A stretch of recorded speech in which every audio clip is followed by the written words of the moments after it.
agent in the state of New Jersey. I've been licensed and with Keller Williams my entire career for 5.5 years.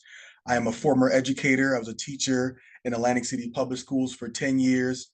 I retired from teaching in 2018 and then got into real estate full time. Currently, I have a father and son team with a VA. So we work together as a team. My oldest son, Ricardo Belgrave Jr., is licensed. My wife is actually the one who introduced me to real estate and Keller Williams in particular.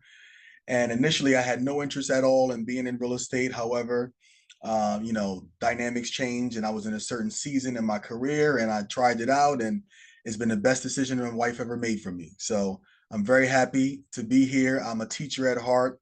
I love coaching. I'm also now, in addition to having a team and being in production, I am also the productivity coach for a market center in Washington Township, New Jersey, which is about 20 minutes outside of Philadelphia. We have approximately 482 agents in our market center. In our productivity coaching program, we have 64 agents.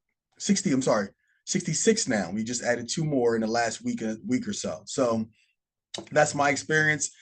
Again, I love teaching. I love coaching, especially newer agents, which I believe most of you, if not all of you, are. And I look very much forward to sharing some content with you today on mastering service excellence with Command. I'm a big proponent of Command. I know it is not perfect. As a matter of fact, it is perfectly imperfect. There are some bugs and some things that we continue to iron out as an organization. However, for what we get from Command, the value that it provides for us compared to the price that we have to pay for it, I believe there's nothing like it on the market. And I look forward to sharing a lot of what you can use Command to do to help you provide excellent service to your buyers and your sellers. If at any point you have a question, please don't hesitate to raise your hand. I would love to answer it. If I don't have the answer, I will tell you who you can go to in your region to get the answer and or your market center, most of which today will be your MCTT, your market center tech trainer. And that's pretty much it. I'm not going to have everyone do an introduction of themselves because then I will take up half of the class. So let's get right into it.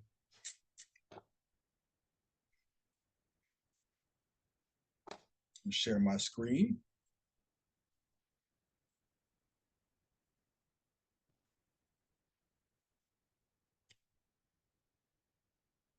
All right.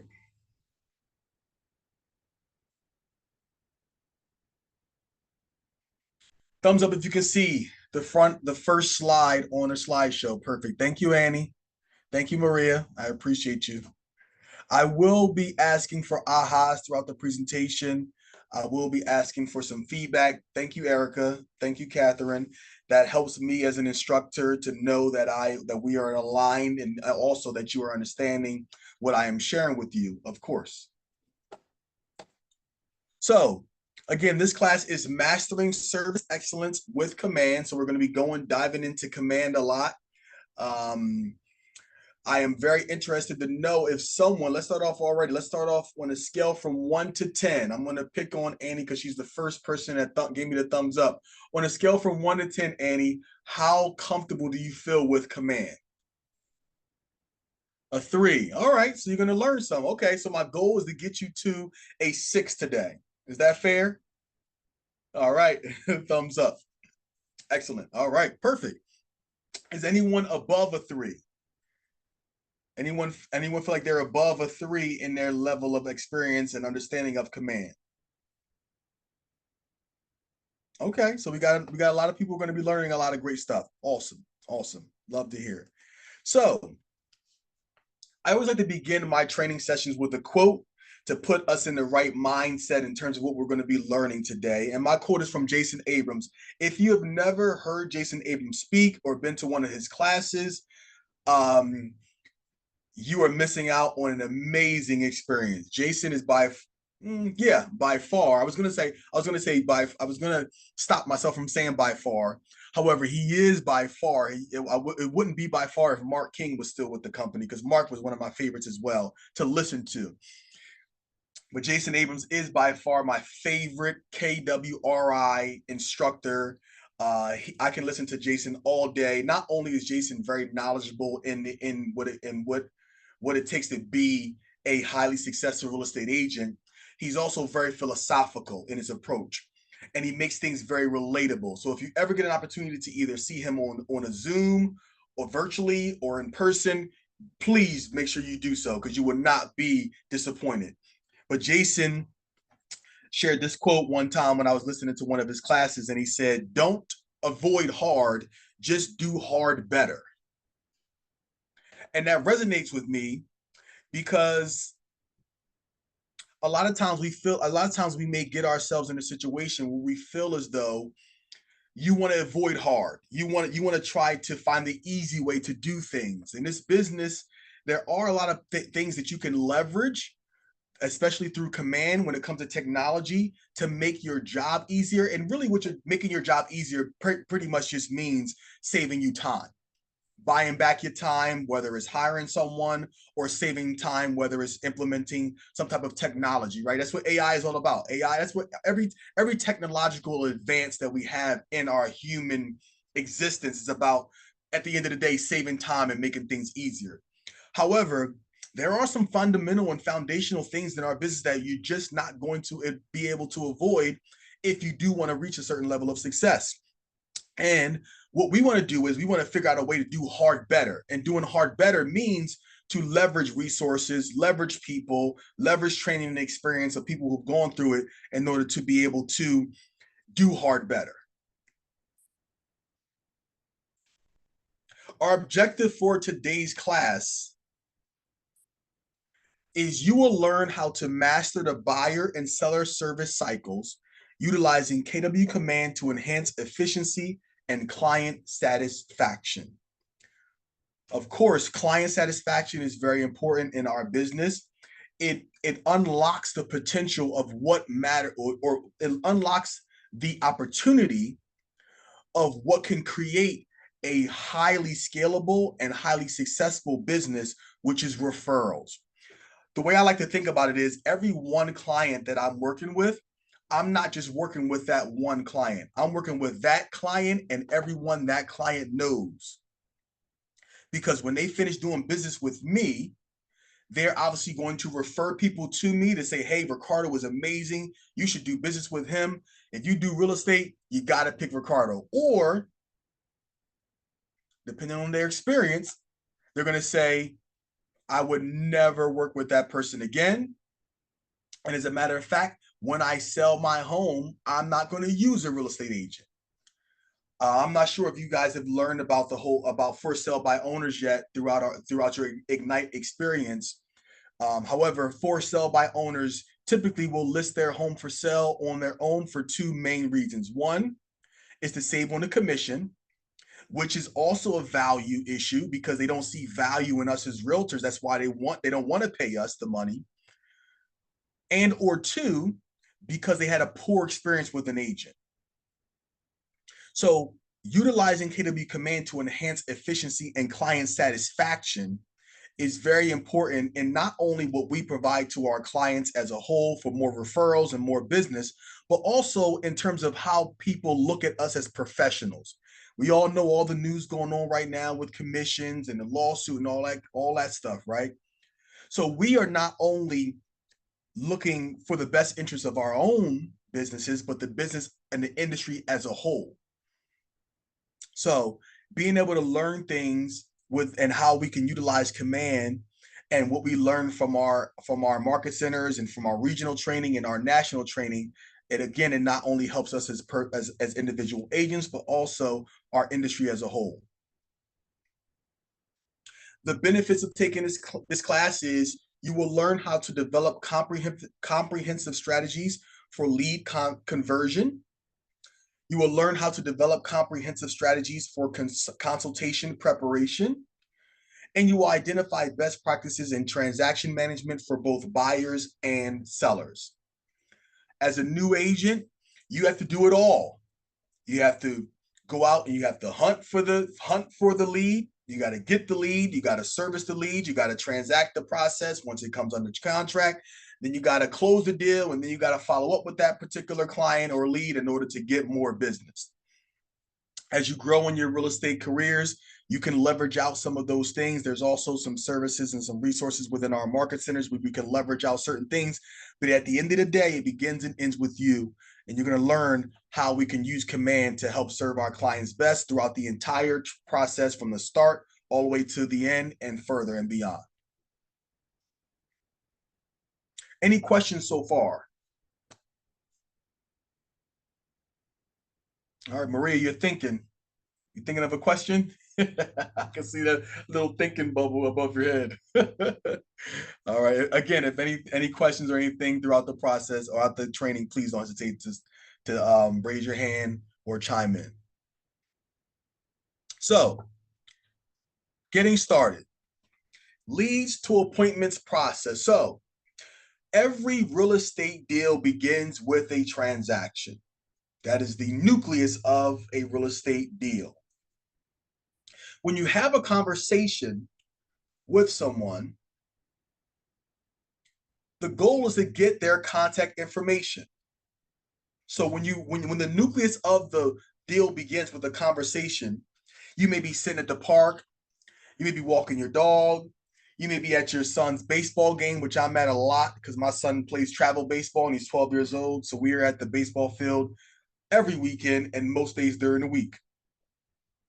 However, if that conversation doesn't lead to you getting their contact information, it's pretty likely that you're not going to do business with that person. So we need to be purposeful about when we're having conversations and how we're leveraging those conversations to get contact information, to do what with it? To add it to Command, to our database. You want to constantly funnel contacts into your database because once that contact is in your database, now they're in your funnel and they can drip to an opportunity, which can then drip into a closing. Now, when you add that contact to Command, what do you do with it? What contact information do you need? Well, you're going to need a phone number, an email address. You're also going to want to tag that contact. Tagging means you're going to basically create a filter system on what identifies or what signifies where that contact came from. As your database continues to build, you want to start off exemplifying best practices and tagging your contacts, because as you get more and more contacts, you want to be able to filter those to be able to target market to those contacts.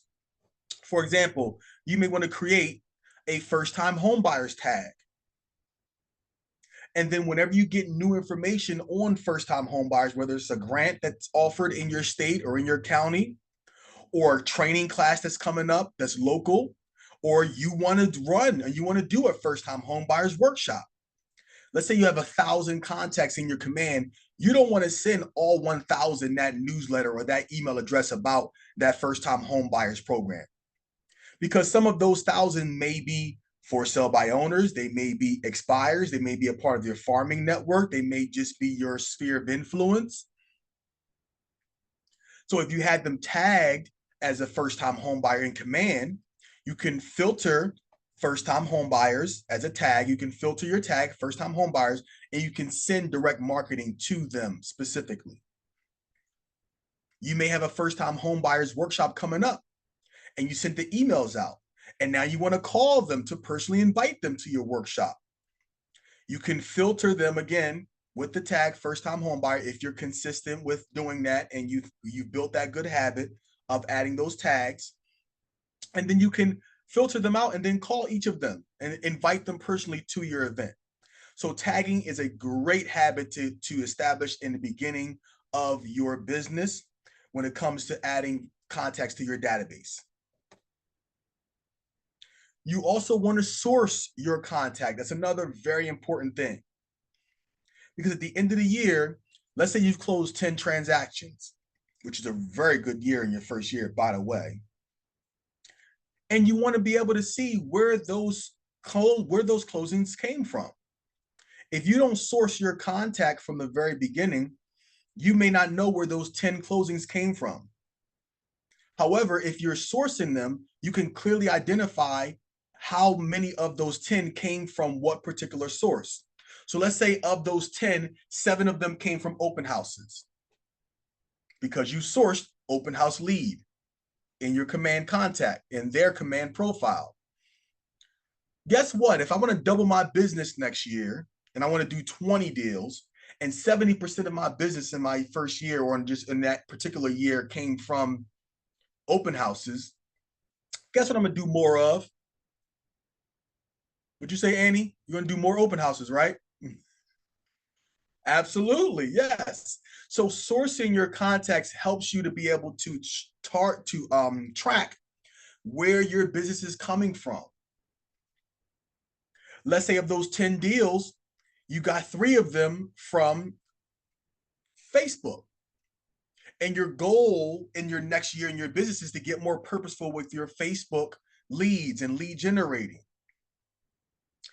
You may think, okay, you know what? I think I closed 5 of those 10 deals on from Facebook leads, but not knowing, now you're just shooting in the dark, right? You're just guessing, you're assuming. We don't want to assume in this business. You never want to assume in this business. And a part of not assuming is tracking. And when you add a contact to command, you want to put them on a follow-up smart plan.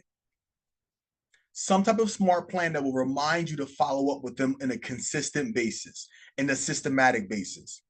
Depending on how hot that lead is, you may put them on a quarterly call plan, which is the minimum. Every contact in your database should be on a minimum quarterly call plan. But let's say they're looking to buy in the next 3 to 6 months. Then I maybe want to put them on a bi-weekly follow-up call plan. Let's say they want to buy in the next 6 to 12 months. Then I would suggest putting them on a monthly call plan. And then as you get closer to their deadline on when they potentially want to buy or sell their home, you can enhance how often you touch them and call them. So you may start them on a monthly call plan. And then as you get to maybe month 8 out of 12, when they say they want to actually buy or sell, you may be able to up it to monthly or weekly or bi-weekly. So phone number, email address, tagging them, sourcing them, and putting them on a smart plan. Those are your basic fundamentals or foundational pieces that you want to add in when you put that contact in. Obviously, having their address, their home address is a big one. All these different ways of contacting them offers you additional opportunities to touch them. A phone call, a text message, an email, having their address. You can send them handwritten cards. You can send them holiday cards. You can send them birthday cards if you have their birthday. You know, my number one source of getting someone's birthday? Facebook. I Facebook stalk them. And I get their birthday, and you can also add their Facebook URL to their contact list as well. Your goal is to have a 70% or higher health score in every contact in your command. If you have a lower health score than 70%, then you want to work diligently in getting that health score up. And the biggest boosters are phone, email, and home address. Any questions about adding context to command? All right. Then you're following up with them. You're following up with them, and eventually they say, you know what, Ricardo, I am interested in buying in X amount of time. That's when they go from a contact to a lead. A contact is just a person's information in your database, but they become a lead once they do raise their hand and say, hey, yep, I am interested in buying or selling or investing. At that point, you want to add notes into that contact profile. You want to constantly add your activity. So every time you call them, every time you text them, every time you email them, you want to make sure you add an activity in that contact. So you track how many contacts and how many touches it takes for you to convert them into a lead. Once they raise their hand and say, yes, I do want to buy or sell or invest, that's when you automatically create an opportunity. You do not wait. Please do not get in the habit of doing this. So many agents do it. The experienced ones are the worst at it, to be quite frank. Do not wait until the person is ready to put in an offer for you to create an opportunity. The opportunity is created when they raise their hand and say, I am interested. That's when you create the opportunity. And we'll look into that as we continue this lesson tonight. Then once they become a lead, the next goal is to get an appointment. Every conversation that you have with a lead, the goal is to get an appointment, whether it's a buyer consultation or a listing presentation. Once you schedule an appointment, you're going to update your opportunity. You're going to move it along the pipeline. In your opportunities checklist and task, which I'm going to show you later, you have task reminders, things that you need to do to prepare for the appointment. Once you do conduct the appointment, how to follow up with them and how to continue the process of getting them. Again, the goal is to the closing table. You also want to prepare for your presentation once you schedule the appointment. And again, we'll talk about that more as we continue. Any questions about leads to appointment, the leads to appointment process? Okay.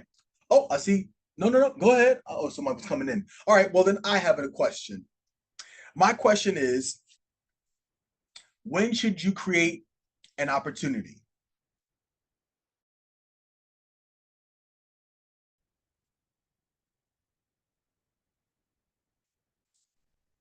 I see Annie's going to unmute. Thank you, Annie.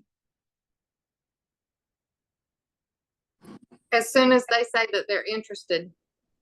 Exactly. Should you wait until you are under contract? No. Awesome. Thank you so much, Annie. Here's a quick video I want to share with you on using smart plans in command.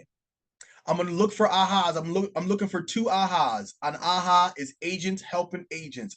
I'm going to look for 2 volunteers to share with me something new that you learned from this video and or something that you want to implement into your business.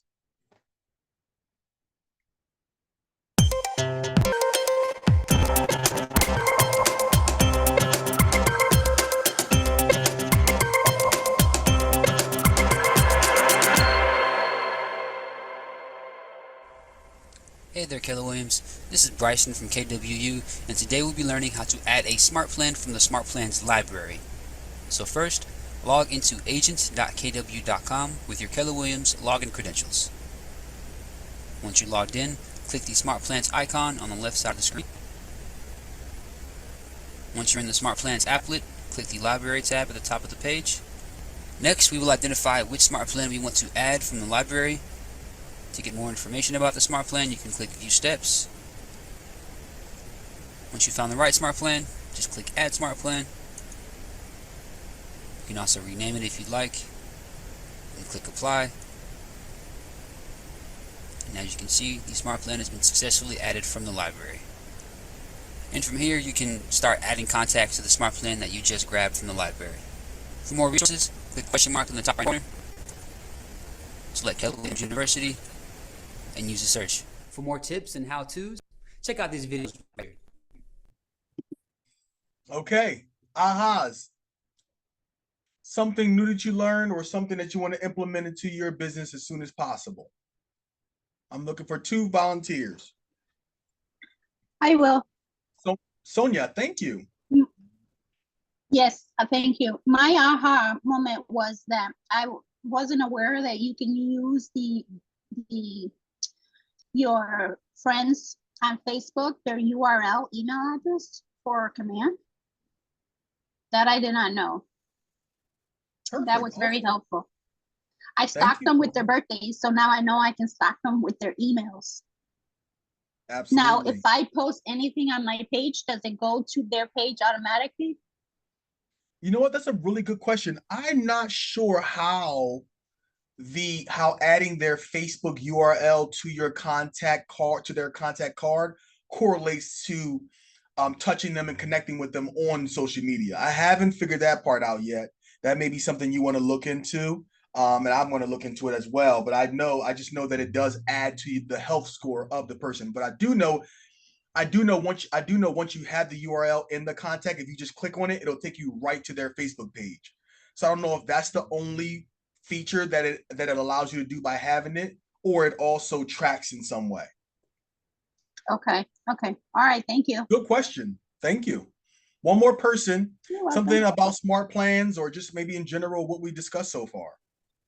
The information that you said about tracking was very helpful. We've talked about command a lot, and we've talked about the smart plan as far as making sure they get repeat messages over a period of time. But the tracking with the hashtag or the system that you talked about, that is great also. Perfect. Thank you, Lakeisha. I appreciate you.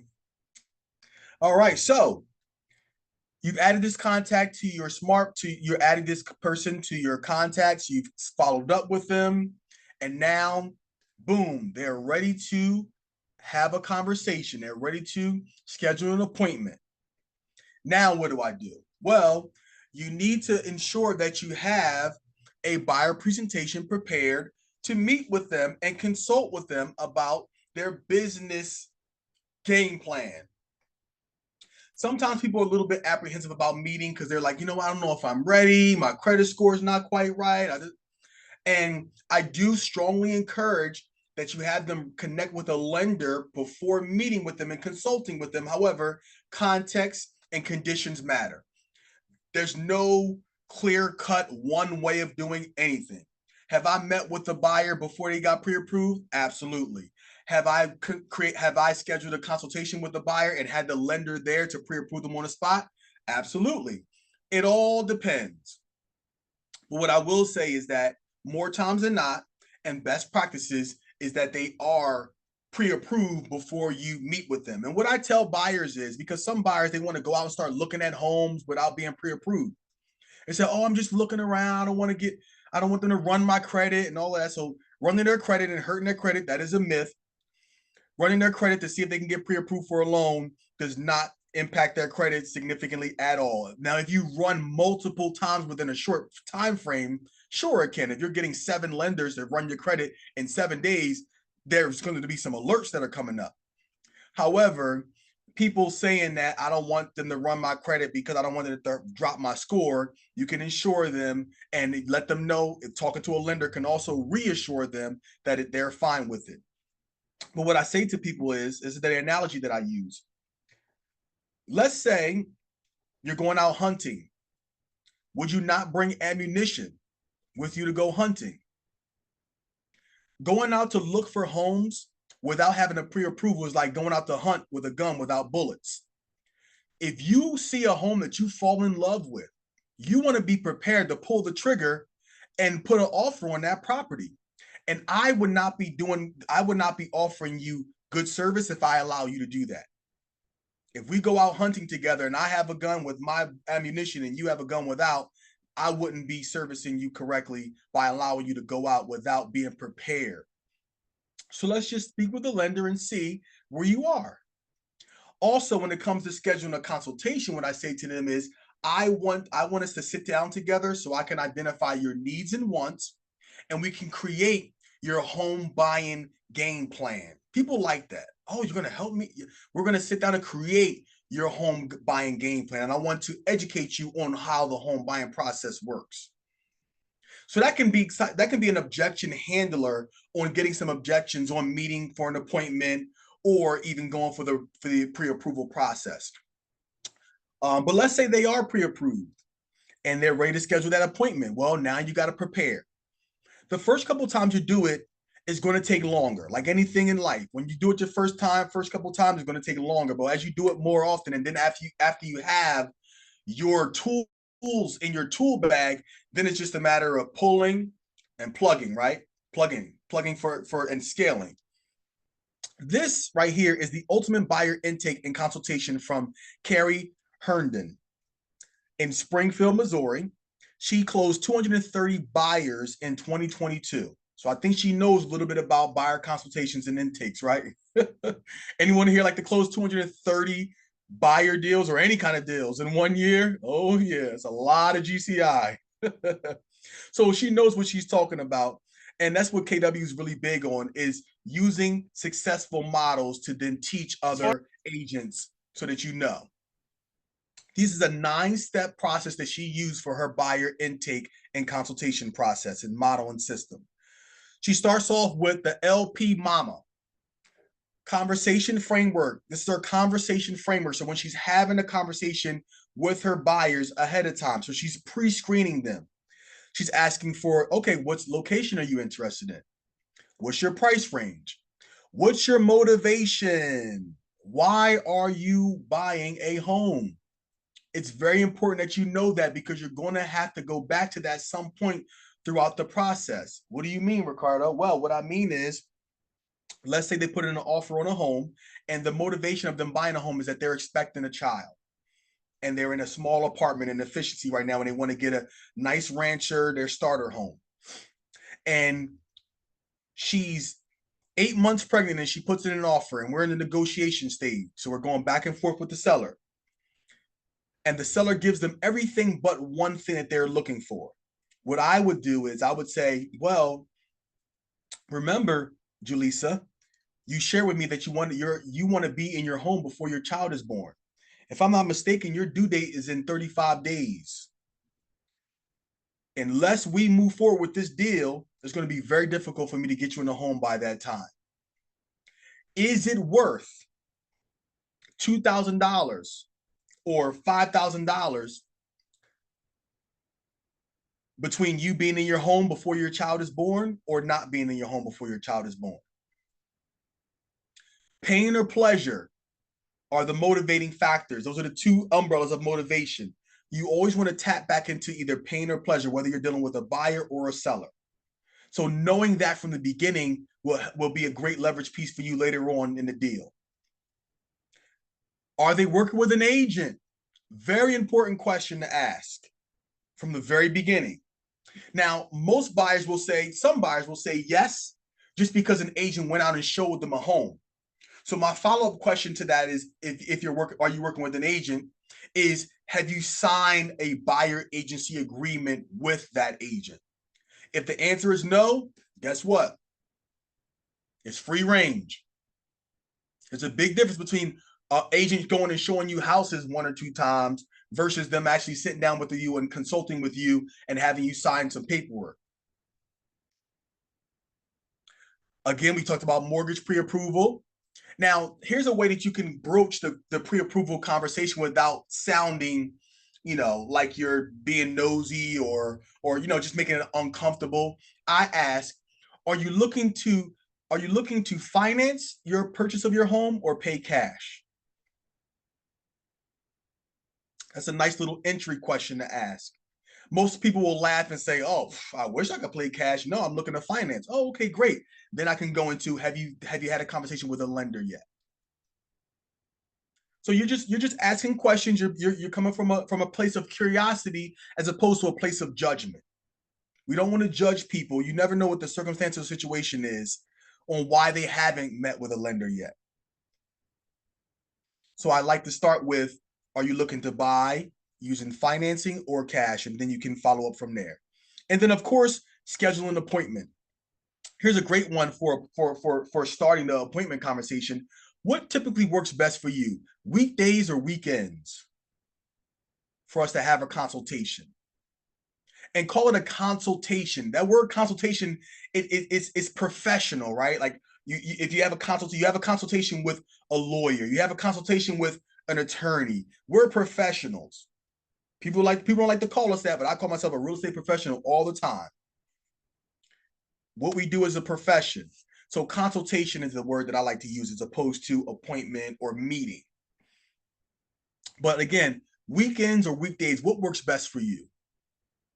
I'm not asking them, do you want to meet or not? I'm asking what days work. You want to make the conversation like you're already getting the appointment. I'm just figuring out which one works best for you. I'm going to go through these a little bit faster. Buyer DNA form, contact information, personal information, financing, wish list. Google Forms are great tools for this. I created a Google form that I text or email to my buyer or seller before the appointment that I have them fill out. And it asks them their birthday, obviously their home address, how long they've been at their current location, what kind of financing are they going to use, their favorite restaurant, their favorite hobbies, like questions like that that you just want to know, again, as a way to provide exceptional service. So I will send that ahead of time so I have that information already before the consultation. So you don't have to not waste time, but you don't have to spend time asking those important questions, but again, tedious ones. Because you want to spend most of the consultation educating them and getting to know them more and getting to know them better.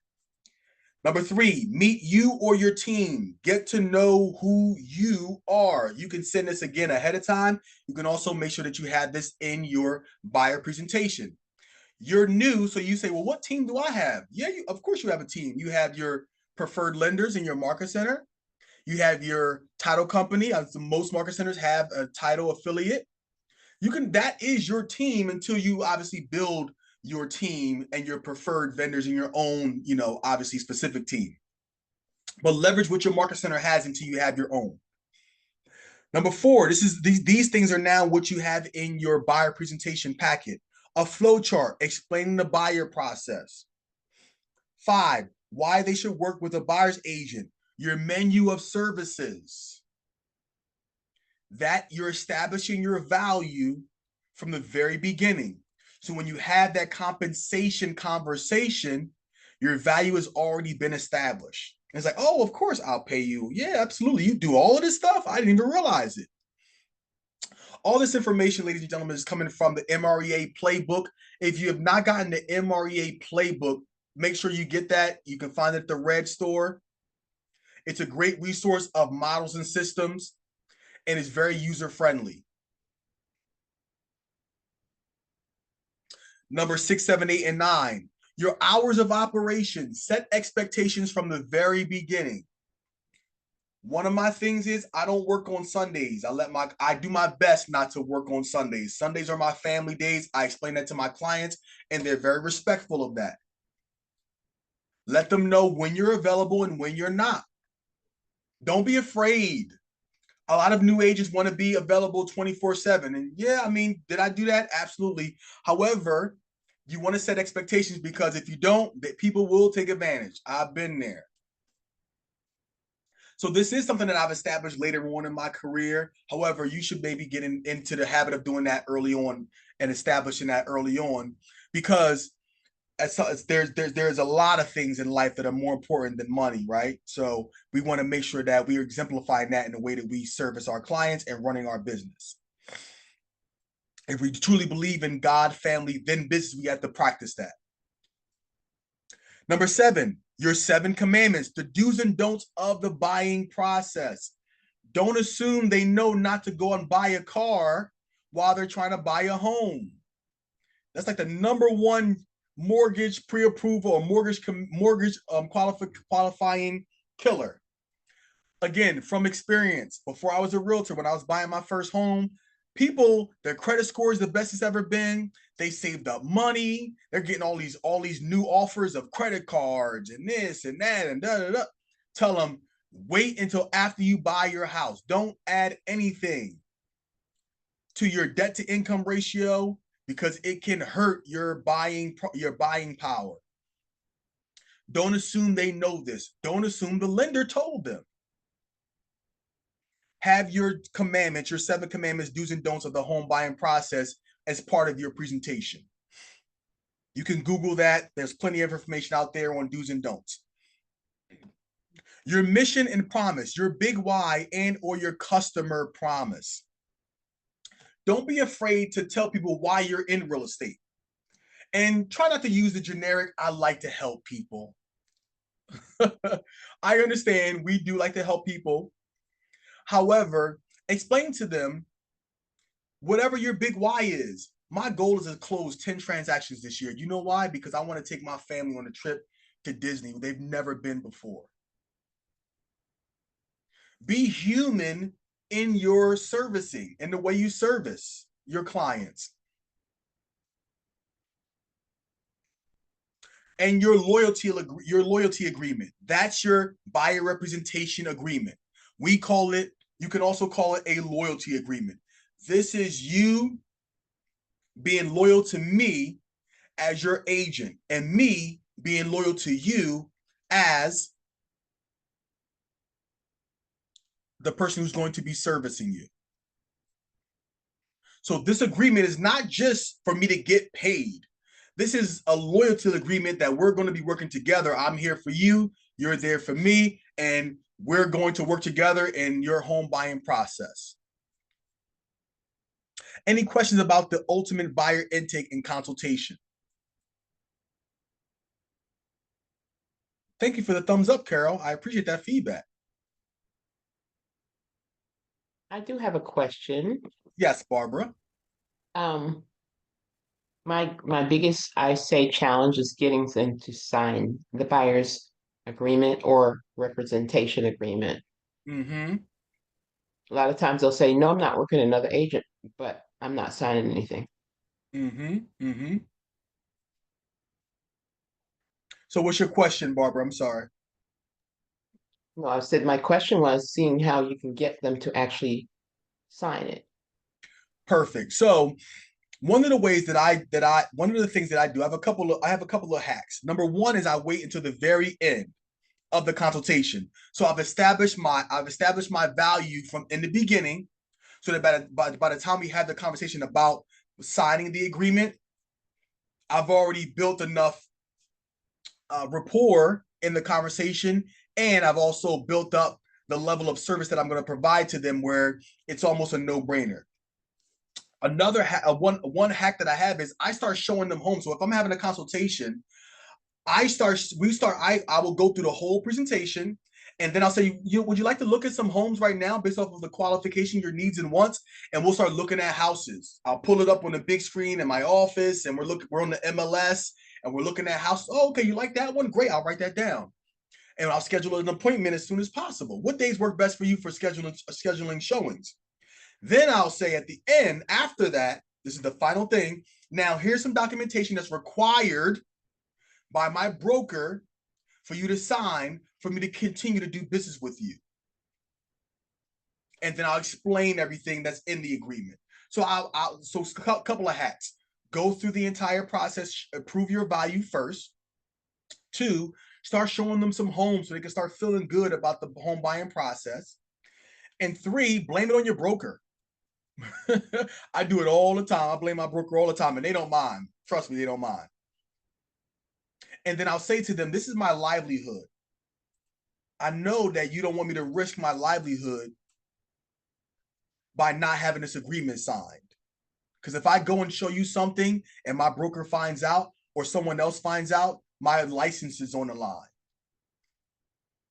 And sometimes we have to be clear and say, listen, if you don't sign this, I can't serve you. And I apologize, but that's the law. And again, my license is on the line. And this is what I use to feed my family. So you can throw a little guilt in there. But Barbara, I hope that answers your question. Obviously, sometimes it can be very difficult, especially with dealing with investors. Investors never like to sign. They don't like to sign anything unless it's a contract to offer a deal, offer on a property. But Barbara, go ahead. I see you unmuted.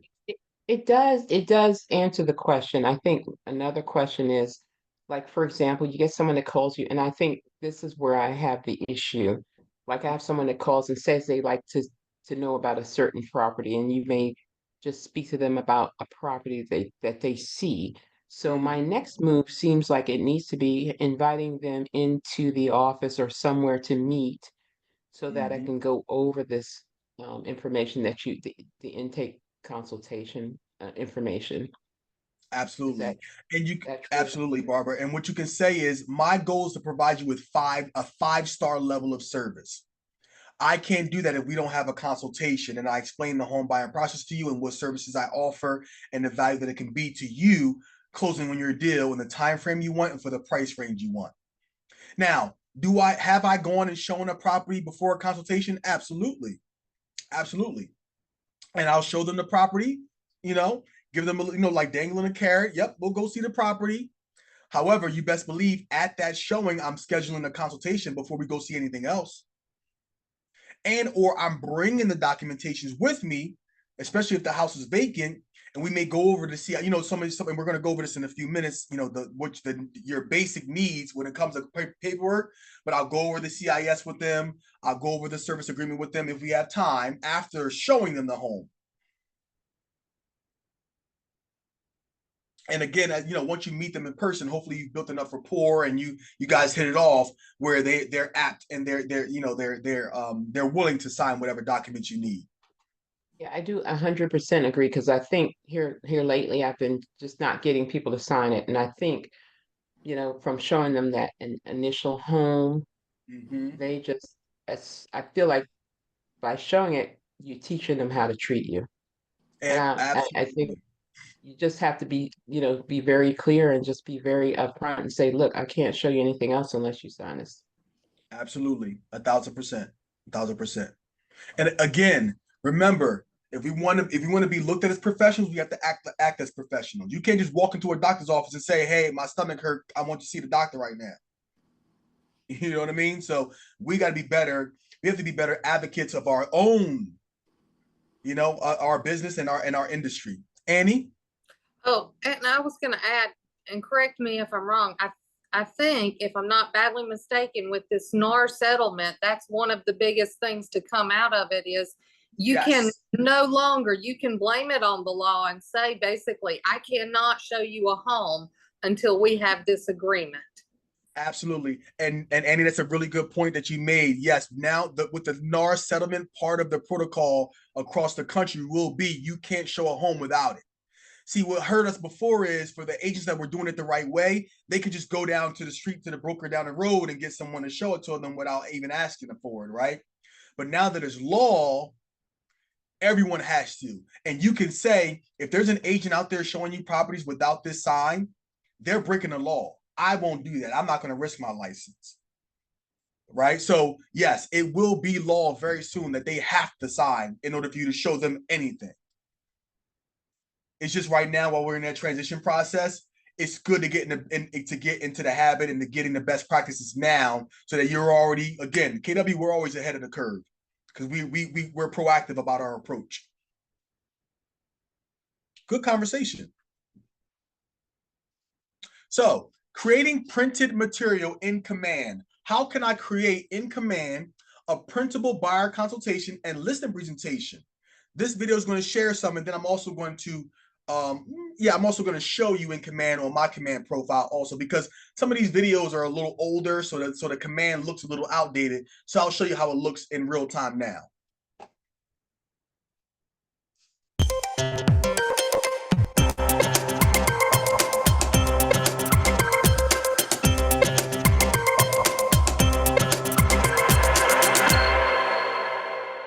Hey there, Keller Williams. This is Bryson from KWU, and today we'll be learning how to create a print marketing design. Designs is a workspace where you can create social graphics, print materials, and email templates. You can create personalized marketing materials from scratch or from professionally designed templates. With designs, you can help your brand stand out by leveraging individualized market data so that one-to-many marketing becomes one-to-one. So let's go ahead and get started by logging in to agent.kw.com with your KW login credentials. Once you're logged in, go ahead and click the Designs icon on the left sidebar. Next, click the blue Create Content button in the bottom right-hand corner of the screen. Then you'll select your design type, which in this case will be print, and click Next. After you have reached the design template library, you can go ahead and select the template you wish to create your design with. And you can sort through the different categories by using these filters on the left-hand side. And also these filters up here as well. Once you've identified the template you want to use, just hover over it and click Use. Now that we have reached the design editor, you can utilize the 5 panels on the left-hand side to customize the template to your liking. If you'd like to learn more about these different panels, I'll be covering that in a separate video titled use the Print and Social Design Editor. So be sure to check that out once this video is done. All right. We got some things in the chat. So let me pull up the chat to see. Oh, so people were putting in their score. Okay, so we had some 4s, some 5s. Opportunity with prospective seller. Thank you. Oh, nice. Very nice. Okay. How long is a pre-approval good for? So typically a pre-approval is good for, I believe, 3 months, but it varies. Someone had asked that question, Marla. But yeah, it varies. It depends on the lender. Okay, so can you still see my screen right? Oh, Kevin, you had a question. Thank you, Kevin. Well, no, I was just going to say my Mhm. experience of buying and selling, and then my wife's a realtor as well. But Mm. the pre-approvals also going to matter on the market and the rate, because they'll only give you that because it's based off a rate. So in Yes. my mind, that's what I was thinking. Okay, awesome. Thank you for sharing, Kevin. Can you still see my screen, everyone? Okay, so you see I'm on Canva. All right, so now I'm gonna go to, oh, let's get rid of this floating thing. I'm gonna go to my command. See which one I want to go to. Go to this one. All right. So here you'll see, can you see my command right now? You should see Blake as the contact. Okay. Now I shared earlier about adding tags. So you'll see this person. I have a ton of tags in here for this one. This is a Zillow lead that I got some years ago. He's an investor. He's interested in Pleasantville, which is a small city outside of Atlantic City in New Jersey. So I put the towns in there that he's interested in. This is great for investors because you may come across an off-market property in a certain area, and if you have them your investors tagged, or even your buyers tagged by not only that buyers or investors, but also by what cities they're interested in, you can filter that out to see who you can contact about whatever new listing you may have coming up or off-market deal that you may be working on. And then I also had tags in there for information that I'm missing from them. I was missing his primary address. I have it now, so I'm going to delete that. But I put in there as a tag to help me with my lead gen on what missing information I have from them, so that sometimes I'll lead gen specifically to get information. For example, I'll put a filter in for missing birthday. And then one day I may be just going on Facebook and stalking people and getting their birthdays. Or I may call them and say, hey, listen, I love sending out birthday cards. What's your birthday again? And they'll give me their birthday. And what's the best address for me to send it to? Boom, that's 2 for 1. I got a birthday and I got a home address. 9 times out of 10, people are going to give it to you. Very, very rarely will somebody say no, especially if you know who they are, right? But let's go to designs. Where are you at, designs? Here we go. And again, this is the updated version. So the video showed you the older version, but here's the updated version. And now I go to create design. I'm going to print design. Next. I'm going to go then to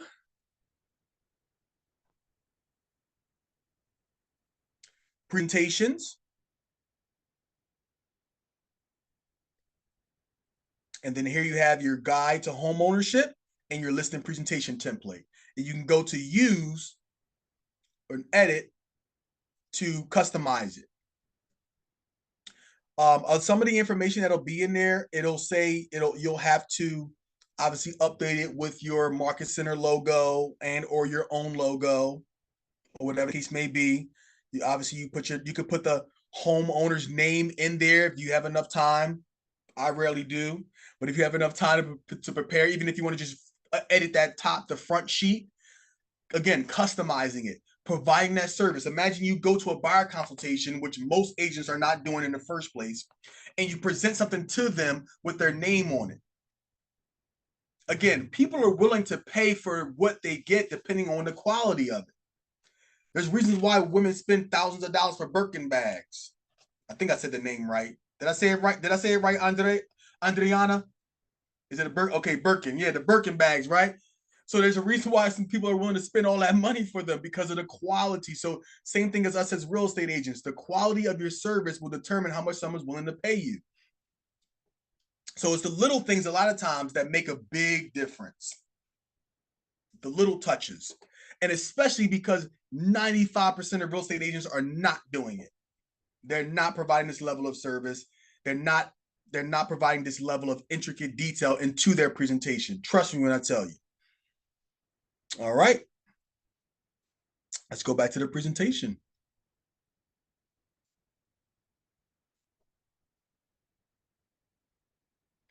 So I'm preparing for the presentation and I'm preparing for my consultation. What documents do I need in order to make sure that I am compliant? Now, every state is different, and even some market centers and brokerages are different. So always double check with your brokerage or what are the needs. I always like them have more than enough. So I know in Command, and you'll see that in a second, there are things that are required and there's things that are optional. I'll get the optional things signed as well, just to have it, just in case. You can never have too much documentation, and you can never disclose too much. Well, you can if you're negotiating, but I'm talking about document wise. So your checklist for your buyer consultation. So you should have a checklist that you use to make sure that you have all of your documents on all of your materials and everything that you need for it. Exclusive buyer agency agreement, obviously that is a requirement. Your consumer information statement. Your consent to dual agency, that's a big one. Importance of a home inspection or a home warranty. Some market centers have partnerships with home warranty companies, and they offer some kickbacks if you get the home warranty signed, even if they don't agree to getting one. Even that just for having them. I know America's Home Preferred, they're our regional home warranty company. They actually will give you like a $50 kickback if you get the waiver signed. Pre-qualification or proof of funds, and disclosure of business relationships. These are some required and also optional documentation that you should have at the consultation, ready for your buyer to sign.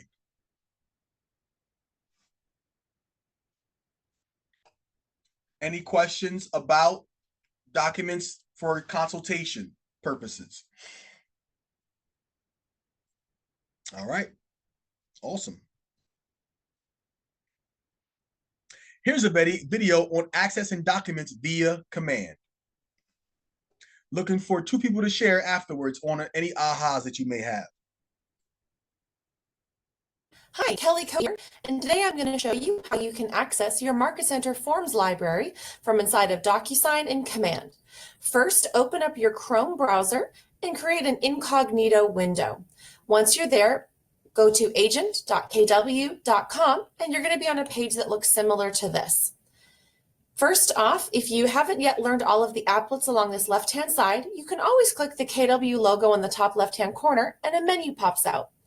Please click on Opportunities, and you're going to select one of either your active or under contract opportunities. Those are the only ones that you're able to add forms to. So I'm going to go into an active listing just by clicking on it. And then again, I'm going to click on my practice listing here. This is the transaction details screen. So I'm going to go up to my Documents tab. And when you first log into a transaction, it will say up here, Start a transaction. You'll only need to click that button once, and anytime after that, it's then going to say Go to Transaction. This is the link to DocuSign. I'm going to click Go to Transaction, and then it may ask you to log into your DocuSign account. You might have to do that once a day or more. So once you're in this empty room, you're going to be able to add documents, and there's 6 different ways you can add documents. Click this plus Add button in the top right-hand corner. And right now, we're going to select DocuSign Forms. This is how you access your Market Center Forms library. So I'm going to click DocuSign Forms and either enter your NERDS ID and then the association with that, or you can continue without a NERDS validation, but please be aware that you might not have access to all of your forms. Select your market center or the library that you'll be accessing, and you'll see the forms options that you have within that Market Center Forms library. I'm going to go ahead and select these 3 right here, click Add, and you'll see that they have been successfully added to my room right here. That's it. That's all it takes to easily add Market Center library forms to your Sorry about that. That was over anyway. So I want to go and I want to show you again in the updated version of Command. So same profile. I'm going to go back to the same profile I was on earlier. Let me see where we at. Oh no, let me go here. You know what? I have one up already. So here's Blake. And I'm in documents. Everyone can see it, right? Just want to make sure we're good. Okay, perfect. So in documents, you'll see I've already created a folder for Blake. Now, when you first create your opportunity, and again, please, ladies and gentlemen, if you don't do anything else, if you don't take anything else from this training, please upload your documents as you get them. Do not wait until the day you close to then have to go back and upload all your documents. My MCAs will appreciate this. I don't understand why people don't upload their documents. I mean, you worked hard for months to get this deal closed, and you finally got it closed, and you don't want to get paid. I will never understand that. MCAs have to beg agents to put their documents in. I'm like, I can't wait to put the documents in because that means I'm one step closer to a paycheck. But that's me. Anyway, upload your things as they come along. Don't wait and then have to do it all at one time. I mean, you got your listing. I mean, you finally closed your deal. You're happy. You're excited. The last thing you want to do is spend an hour and a half uploading documents and submitting your commissions. You should spend 5 minutes to 10 minutes uploading your last couple of pieces of information, send your commissions away, and you're good to go so you can go and have a drink and celebrate your closing. Okay? So do not get in the bad habit practice of waiting until the end. Upload them as you get them. Now, there's a couple things I wanted to highlight on here. Number one, you can select what type of residence it is, depending on what affiliation your brokerage is. Okay, so it'll be New Jersey residential. I have New Jersey and PA because my broker is licensed in both states. I know in the DMV area, you have a lot of a lot of the brokerages are in Maryland and Delaware and or Virginia and DC and all of that good stuff. So click on whatever state that compliance is coming from. Then you're going to select. It's also going to ask you to select if it's a buyer or a listing, or no, I'm sorry, a buyer or where you are in the process. So there's 3 different phases here: consultation, under contract, and close. We'll talk about the under contract and close in a few minutes. One of my favorite features on here, though, is the folder tab. You can create a folder and you can upload different types of documents into a folder. So let's say you're having a consultation with your client and you're taking notes on a piece of paper. I like to make a scan. I like to scan it and then upload those notes and then put them in the folder. So I create a folder for things that aren't a part of compliance, but it's just good information to have. I also will create a folder for the mortgage lender. As a matter of fact, let me show you one that I have that has more information on it. Let's see, under contract. Let's go here. Let's go here. Okay. Here we go. So again, this is best practices. So here you'll see I have title document. I have a title documents folder here where I have all the title documents and information that I get from the title company. Not anything for compliance purposes, but just good information for you to have, and it's like your folder. Okay. Then I'll have their lender information, and you'll notice I'll put the main contact person's email address as the name of the folder, so that if I ever need to email them or to find the document or a level of communication, I can just copy it and paste it in my Gmail search engine, and all of those things will come up. Little hacks to help you make things easier and faster. Buyer presentation documents. So you can create folders for keeping a running record of conversations and communication between your different members of the team, title, lender, home inspector, whatever the case may be, so that you can have a folder for that. That's outside of compliance, okay? Now, let's go back here to, so go to transaction. Like she mentioned, once you create your initial one, you won't have to create a new one. Should be go to transaction. And then in here, is where you obviously will send documents to your client to sign. Now, is your area? Are you guys DocuSign or Dotloop? Anyone want to share? Which one are you? Which one do you favor? DocuSign. DocuSign. Okay. Adriana, is it DocuSign too? Okay, perfect. All right. So now, as you mentioned, you can add documents either from your computer, from your browser. This thing is always in the way, or directly from DocuSign.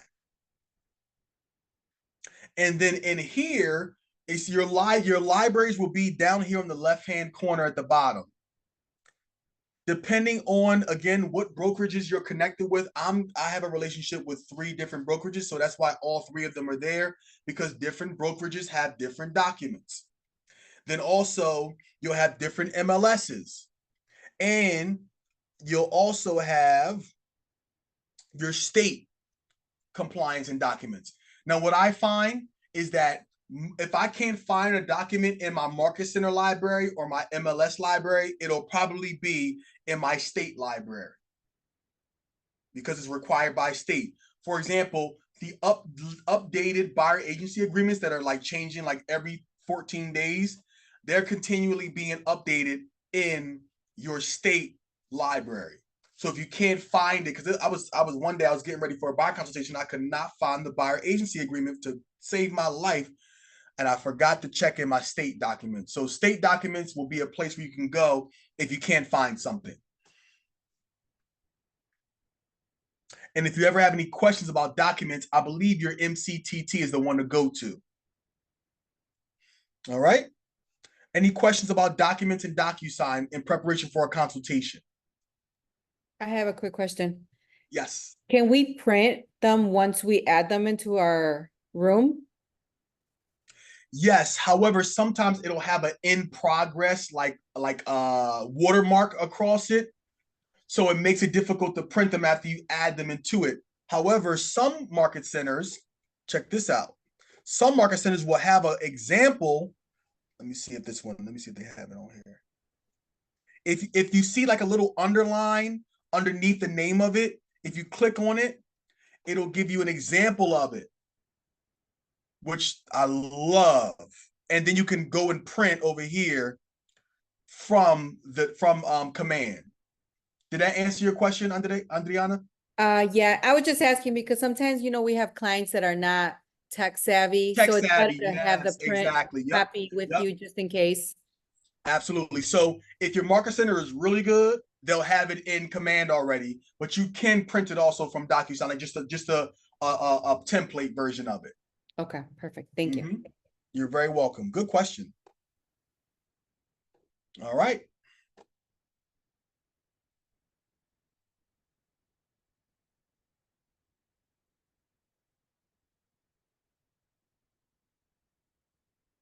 So the home buyer search experience. Now, you've met with them, you did your consultation, now you got to find them a home. Now, most buyers are going to use Zillow, Realtor.com, whatever the case may be, Homes.com, which is fine. I mean, it's cool. However, you want to build the habit of your buyer using our home search applet of command. You may ask why. The reason why is because you can control the home search input. You can also track their searches, what they're liking, what they're loving. They can also schedule an appointment to see a property if they're using the KW Command app to search for homes, which is really good. You can identify their favorites. You can be proactive. Maybe there's a buyer that you haven't shown houses for in a little while, maybe like 2 or 3 weeks. You haven't shown them anything, right? They're starting to kind of get quiet a little bit. They're starting to ghost you a little bit. You're starting to get nervous. You can go to their timeline in their search and see what they're looking at, and just give them a call and say, "Hey, I saw you were looking at 123 Main Street. Would you be interested in scheduling a showing? I can schedule that for you this Saturday at 2 o'clock." No, I was just looking. All right, no worries. Well, it's again, if you ever need anything, I'm here. And they may be thinking, well, how do you know what again, value, service. Because not only do you have to provide value and service in the beginning to get them, you got to provide value and service to keep them. Because buyers are very finicky and they're not very loyal. Okay, so they're going to go to whoever's going to be able to service them immediately at that time. Again, top-notch service is the goal. So let me show you how that works. There wasn't a video I could find in the KW YouTube channel, so I just want to show you an example here. Let's see.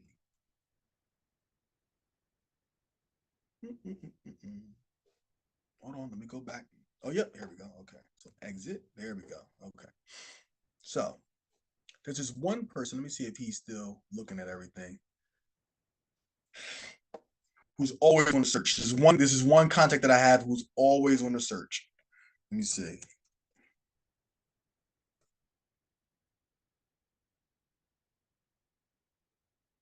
Am I have a filter on? No filters. Okay.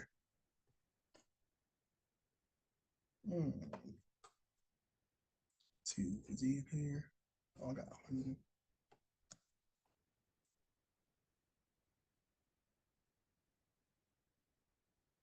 Let's see. Let's go last name. A name on here. All right. So,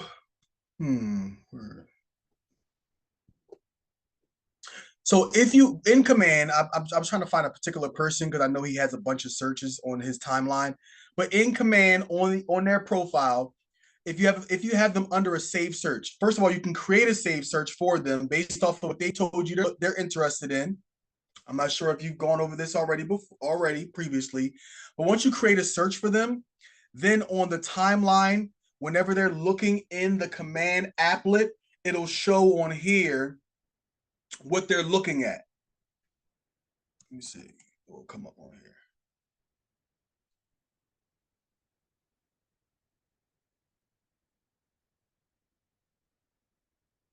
Maybe it's in my personal profile. Just bear with me.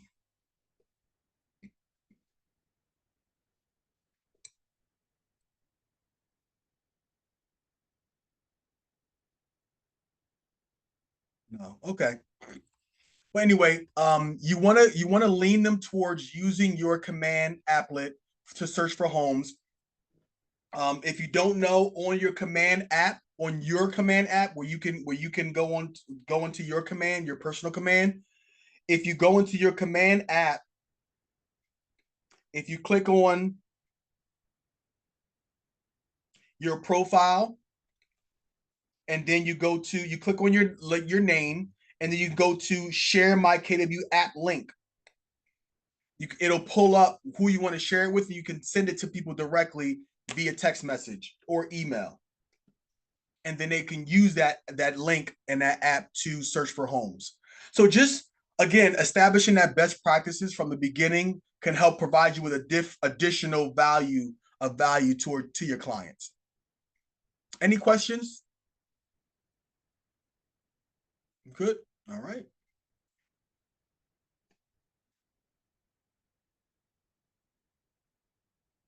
So negotiations, best practices. So now you've gone out, you've shown them homes, and they finally are ready to put in an offer. And I say finally because right now it's tough out there in these streets. What do I need to do to be in the best situation to negotiate for my clients, for my buyers? Number one, you want to over-communicate. Over-communicate with the listing agent and with your buyer and everything that's happening.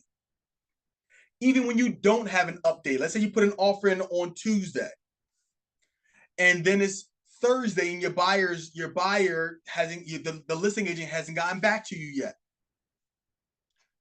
Make sure you still call your client or text your client, hey, I haven't heard anything back yet. I followed up right before I called you or right before I texted you. I'll let you know as soon as I hear something. Do not wait until you hear something to let them know you haven't heard something or you did hear something, especially when it's days. Your client should never go and ask you, hey, have you heard anything back yet?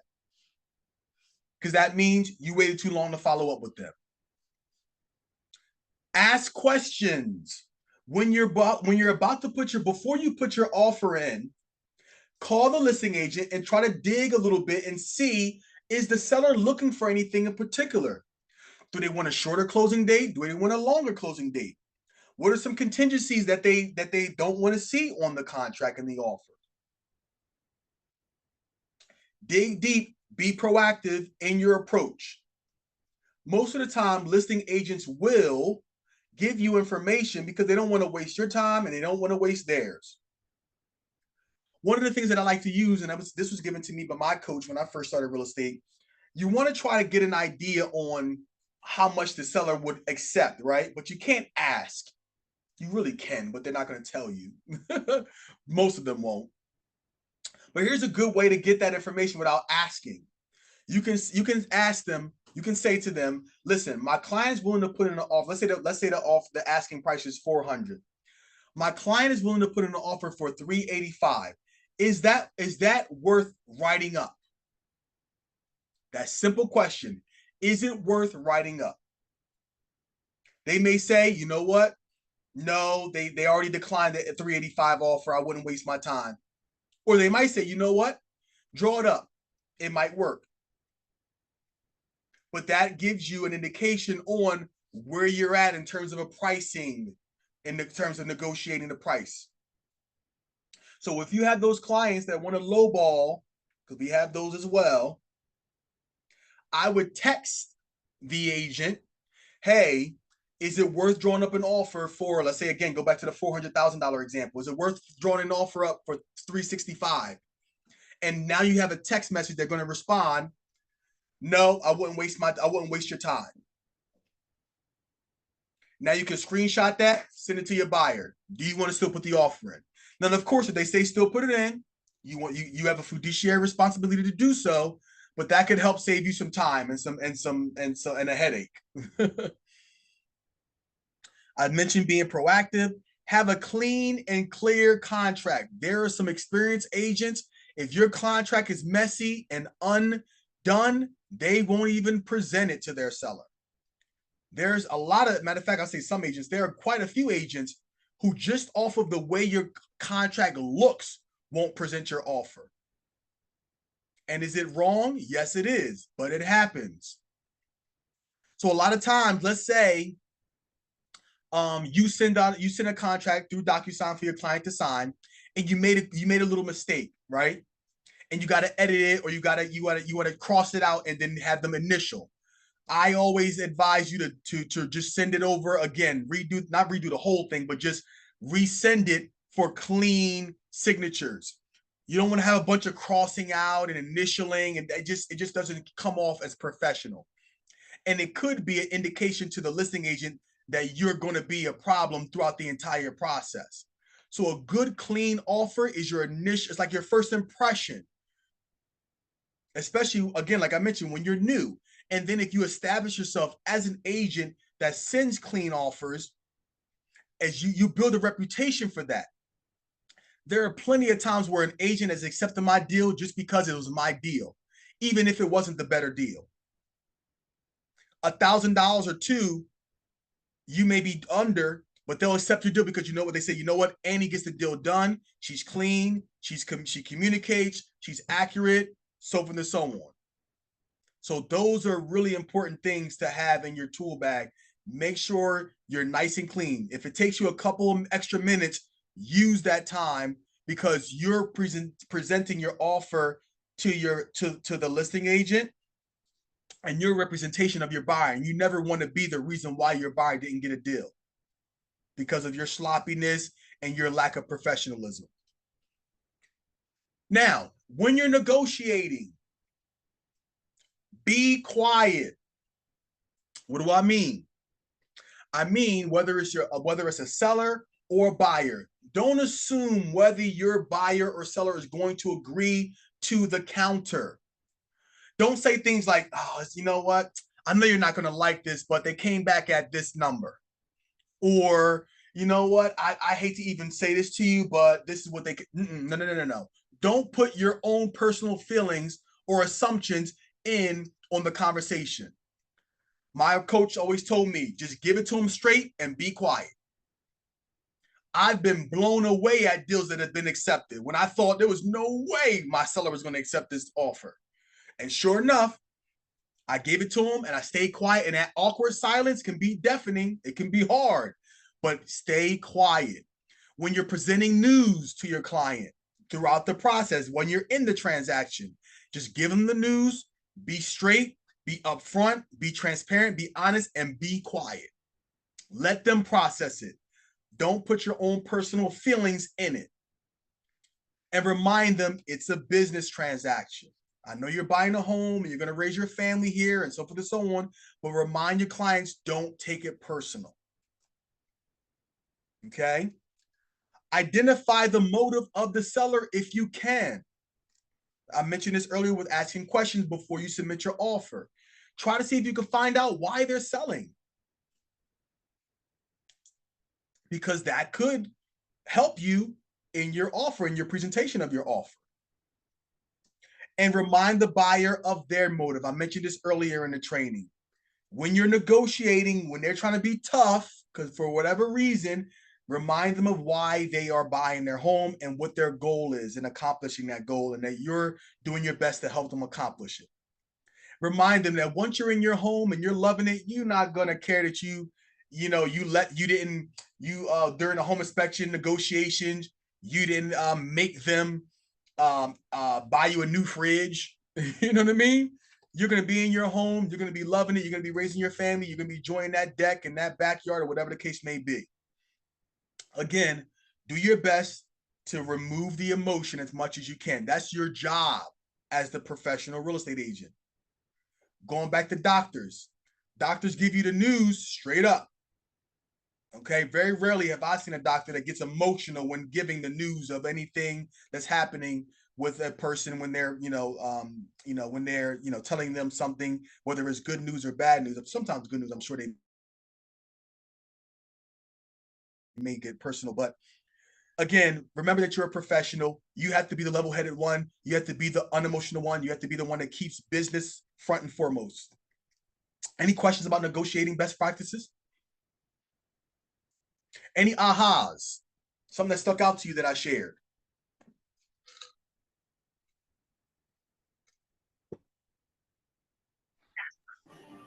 I like the be quiet moment. Yeah. I'm going to second that. I think that's the hardest things for people to do. Absolutely. Definitely.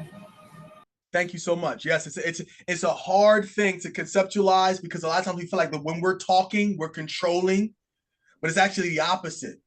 The person that's more quiet and asking the questions is the one that's in control. And here's a really good question that works a lot. Tell me more about that. Tell me more. It's very simple. It's very, very simple, but it's very complex and very deep. So if your buyer's coming back with emotion, or your seller is going a certain direction, just say, tell me more. Tell me why is that important to you? Erica?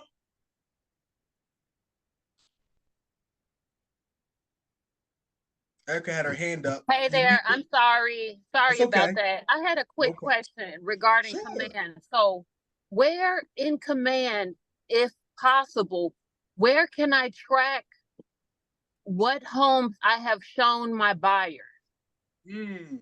Very good question. So next up in our next video is going to identify how you can manage your offers in command. But when it comes to showings, really good question.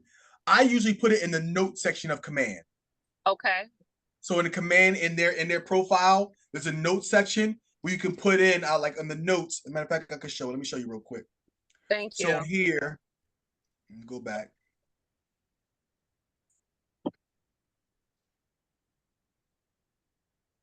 Let me go to one of my favorites. Don't tell this person that they're one of my favorites. I think they know. Let's go.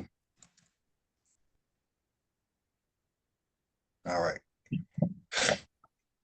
So here in the note section, in Command, you can add a note. I will put like the property address, 123 Main Street. I'll also put the MLS number, whatever the MLS number is. And then again, if you want to be anal, you could put pros and cons. Right? Okay, Pros, yeah. whatever they liked about it, cons, whatever they didn't like about it. And then you can add that note. So you can go back to that. Okay, great. I created a Google form that I take. So I have a tablet that I work with that I use, for my business, only my business. And I either will make a note. So I'll have my tablet with me and I'll take notes in my notes of my tablet on, the property address, the MLS number, and the pros and cons. And then my virtual assistant is working on creating a Google form for showings. So every time I take a client out on a showing, I'll fill out that form as they're looking at the properties, and I'll put in certain things that they like about it, what they don't like about it, just like, again, as a running record and a tracking system on what they like and what they don't like.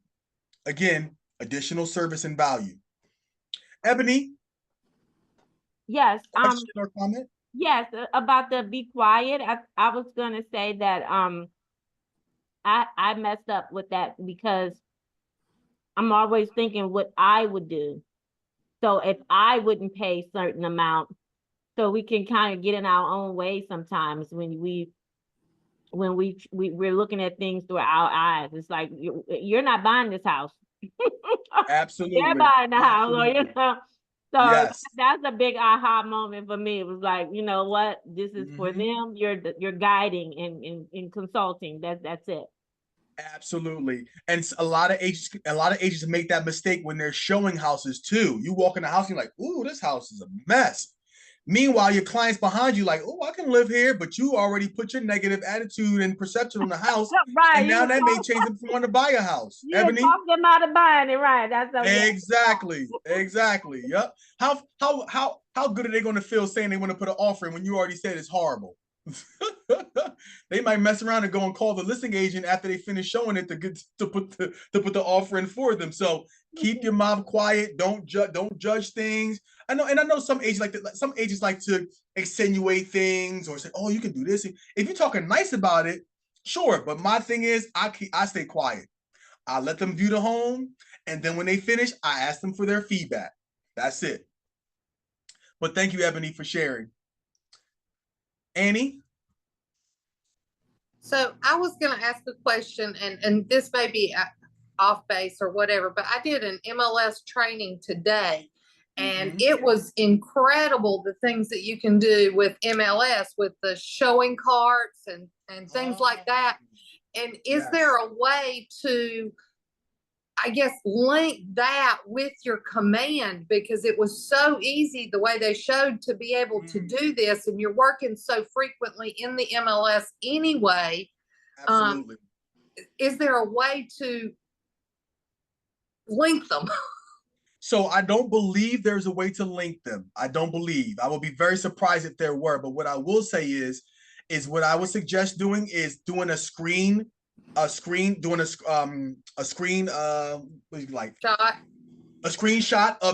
of it, and then downloading the PDF version of it and uploading it into a folder in the document section of their opportunity. So you have a record of it. That's like a little hack that you can use so that you can go back to it whenever you need it. Okay. But I don't believe that there's a way to link the MLS to the to command in that way. Yeah, it was incredible, some of the things that she was showing that you could do in the MLS, and I was like, oh, yeah, I'm totally using this. Absolutely. The MLSs have gotten a lot better over the years because they're competing with CRMs. So a lot of MLSs, you can use it as a CRM to some extent. So they're adding additional value and resources on the MLSs too. Yep. Thank you for sharing, Annie. what MLS do you belong to? Longleaf Pines in North Carolina. Okay. Oh, you're in North Kakalaki. All right. Yep, Fayetteville, North Kakalaki. There it is. That's awesome. Do you guys have Bright in your territory? Bright MLS? Annie? I am not familiar with that, and you have to Okay. give me grace because I'm Of brand course. spanking new. Absolutely. Absolutely. No worry. How long have you been licensed? I've been licensed for a while, but my mother got sick, so it took me a little bit before I joined with a firm, and so Okay. I have been this makes week 6, I think, with Keller Williams. So Very nice. Congratulations. Welcome to the family. Welcome everyone to the family. thank you. You're very welcome.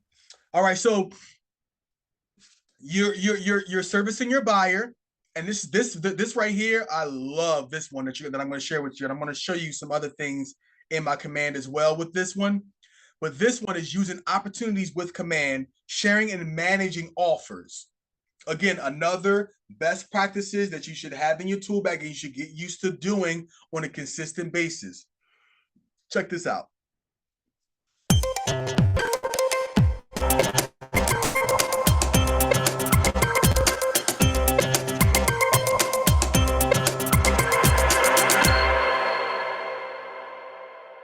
Hey there, Keller Williams.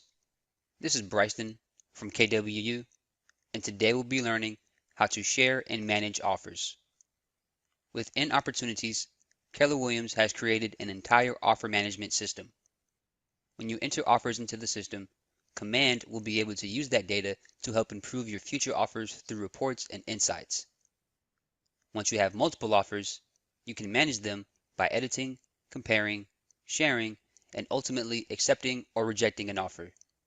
To get started, let's get logged in to agent.kw.com with your KW login credentials. Once you're logged in, click the Opportunities icon on the left sidebar. Next, click on the phase where your opportunity is located. Then click on the title of the opportunity. From here, click the Offers tab at the top of the screen. Alright, now before we get into sharing and managing offers, I'd like to also show you this Generate Offer URL button. If you click it, a link to a landing page will appear. Then, if you copy and paste it into your web browser, you will be directed to a landing page with an offer form. With this form, you can share it with fellow agents and start gathering more offers, which will populate on this list. Once you have at least one offer, you can manage it. And if you click these 3 dots right here, you'll see that your options are add a negotiation, and this would apply if there are any counters to any offers you have on the list. Then you can also edit the offer, add any additional analysis, and then once you're ready, you can accept it or reject it. Now let's get into sharing offers. So let's say, for example, you have 2 offers that you'd like your client to review. What you can do is select both of the offers, then click Compare Offers right here. Then on this screen, you can either email the offer comparison or download the offer comparison. If you choose to email the offer comparison from Command, you'll need to make sure that you have at least a free MailChimp account created and connected to your Command settings. So let's go ahead and go through this option real quick. You'll click the Email Offer Comparison button. You'll have a chance to edit the email address of your client, as well as editing the subject title and the email message as well. And you can also send a copy to yourself and add any attachments that you may need to also. And at the top of this form, you can click the preview icon to see exactly how the email will look. Then once you're done, click Send Offer at the bottom of the form. If you don't have a MailChimp account, that's completely fine. What you can still do is download this offer comparison to your computer and then email that offer comparison to your client outside of Command. After you have shared your offers with your client, that would lead to the management of the offers. And as we discussed earlier, if you click these 3 dots, you'll see a few different options to manage your offer with. So let's go ahead and talk through adding a negotiation. Negotiations would come into play if you have any counters to any of the offers on this list. If that's the case, you'll click this option, enter your negotiation name, click Next. Then you'll click through each of these sections while changing any of the information on the offer that you need to.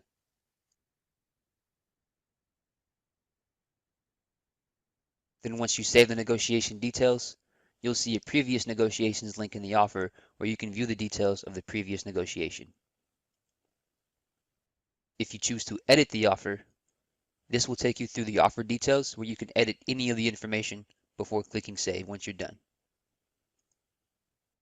If you wanted to add any last minute analysis, you'll select this option, make your changes to the pros, cons, and summary of the offer, and then click save once you're done. If you decided that you needed to remove an offer from an opportunity, you'll click this option, then click yes to confirm. But be advised, this will completely remove the offer without keeping any record of the details. And once this action is done, it cannot be reversed. On each offer, you have the option of either accepting it or rejecting it. If you click accept, that will unlock the commissions tab, which will autofill with the details of the accepted offer. And you also have the ability to change the response if the situation changes. To do so, simply click this button here, then click yes to confirm. But be advised, if you do change the response of an accepted offer, that will clear out any dates you have for the estimated or closing date in your opportunity details. Once you click yes, the offer will update. And if you were to reject an offer, the offer would update again, but you can also come back and change the response if the situation changes as well. For more resources, click the question mark in the top right-hand corner of your screen, click Keller Williams University, and use the search. Thank you. For more tips and how-tos, check out these videos right here. Hands down, one of my favorite features in Command, the offers applet. I absolutely love it, especially when you have a listing and you have multiple offers that are coming in and it's hard to keep track of everything. It's really nice to give your listing, your seller a side-by-side comparison of what it is that they're looking at, as opposed to obviously you leaning towards one thing or the other. And from the buyer side, it's nice to have a running record of what type of offers you put in on your deals. Let's say you put in 5 offers and they've all been rejected. Maybe you want to put them side by side and start having a conversation with your buyer about what can we tweak, what can we change in our offer presentation that could possibly make our deals more presentable. There's a trend here. Maybe we can figure out what it is. Any questions about that, Ebony?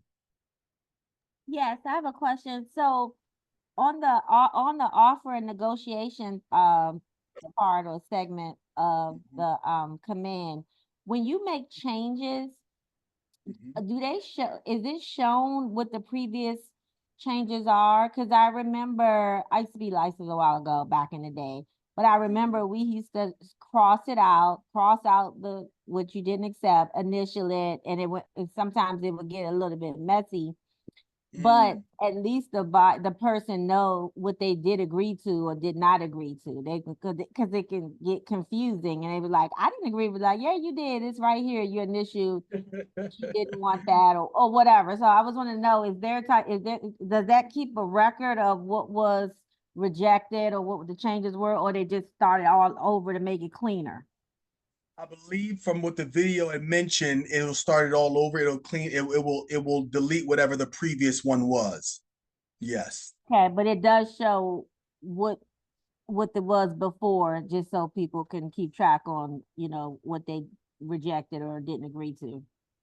I'm not 100% sure on that because I haven't like gone back and edited one, and well, I have edited one, but I'm not sure because I don't submit offers through there.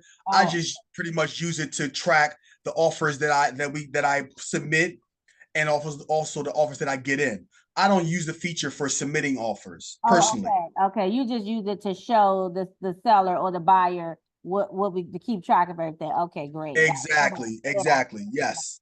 Correct. Yep.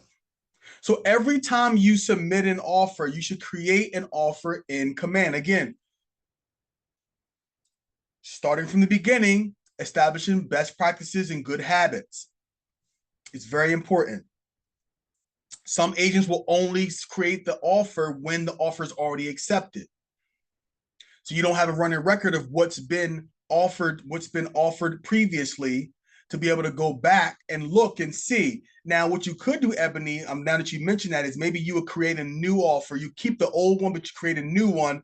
But the same, like let's say you put 2 offers on the same house, you can still keep the old offer. You can call this offer number 1 and then make a new one, and so that could be offer number 2. All right. Okay, awesome. Thank you. You're so welcome. Any ahas, questions, or comments from the video? I know Kevin's killing me over here with these tacos, man. Kevin, I got 3 days left for my fast, and the taco looks like a prime rib right now. You can thank my wife. Thank you, wife, for making me hungry. All right, let's continue. Hey, that taco look good. All right. So, buyer documents under contract and closing. I mentioned this earlier when we were going over the document section. But obviously, some documents that are required when you're under contract and preparing for closing is your agreement of sale, your seller disclosure. The seller disclosure is another thing. Now, again, in Jersey, it was optional. You could either sign the seller disclosure or you could waive completing a seller disclosure or having one, excuse me. But with the new law, the seller disclosure is going to be a requirement. So right now it's conditional, but it will be a requirement. As a matter of fact, I already think my Market Center changed it to a requirement now. So be sure to remember to request the seller disclosure from the seller, from the listing agent, excuse me, because they won't automatically give it. Sometimes they won't, okay? Sometimes they won't, a lot of times they won't automatically give it. So be sure that once your offer is accepted, once your offer is accepted, that you request the seller disclosure. Ask the listing agent, do you have a seller disclosure? If they don't have a seller disclosure and they have a waiver, because again, some brokerages just do what they want to do and they don't follow the rules, ask for a copy of the seller disclosure waiver. So at least you're covering yourself. And you can just upload that into Command if your Market Center still requires a seller disclosure. You can upload the waiver in there. Lead-based pay addendum, obviously, we know about that one. Copy of collected escrow deposit.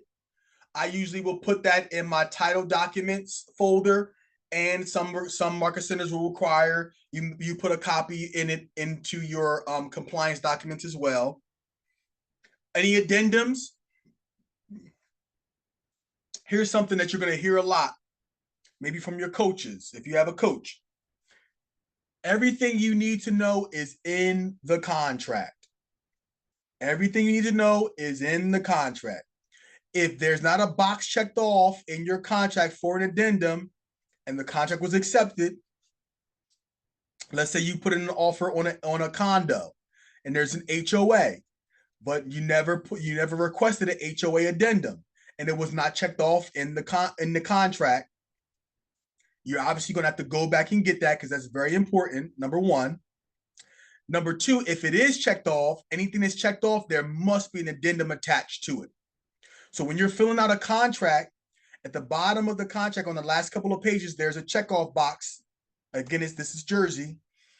Anything you check off, you got to make sure it's attached to the contract when you submit it and when you send it. Now, you're under contract and now you're preparing for closing and you closed on the deal. In my Market Center, in order for you to get paid, you have to upload your HUD or your ALTA, a copy of your commission check, and then the DA is actually what the Market Center is going to send you with your breakdown of the transaction in terms of how much you got paid and what the Market Center got, what went to your royalty, so forth and so on. So they will upload that in there for you. But make sure, again, like I mentioned earlier, when you close on your deal, the only thing that you should be uploading to Command is your HUD or your ALTA and your commission check. That's it. That'll take you boom, boom, bang, you're done. And you submit your commission. As a matter of fact, you should submit your commission before closing. Once you get clear to close, you submit your commission tab to your market center. And then that way, when you close on it, you just got to upload your documents and then submit that to your MCA. Let me show you what that looks like, just in case some of you are not aware. Go here, exit. Okay. So going back here, let's go to Asia.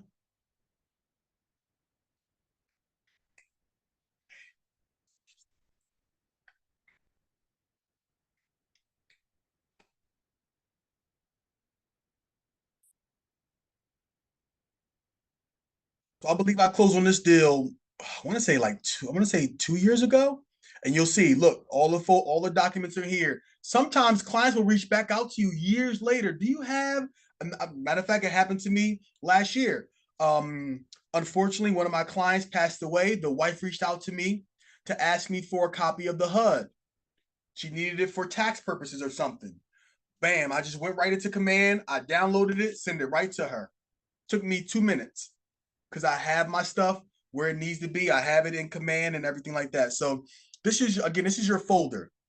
But when you submit your documents and you upload them into your Command documents profile, you'll see over here it'll say submit to Market Center, submit to MC. You submit your stuff to your Market Center before, as you go through the process. Don't wait until the end. So if I'm under contract, once I have all of my under contract documents, submit it to the Market Center for approval.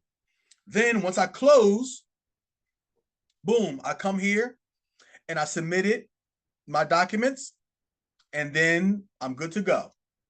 And it'll be a button over here where, so this is what I was saying earlier. So once you get clear to close in your offers and commissions, you see view commission here, but it'll say submit to your Market Center. I do that once I have clear to close. And then that way, as I mentioned earlier, when I actually close on the deal, all I'm doing is I'm uploading the HUD,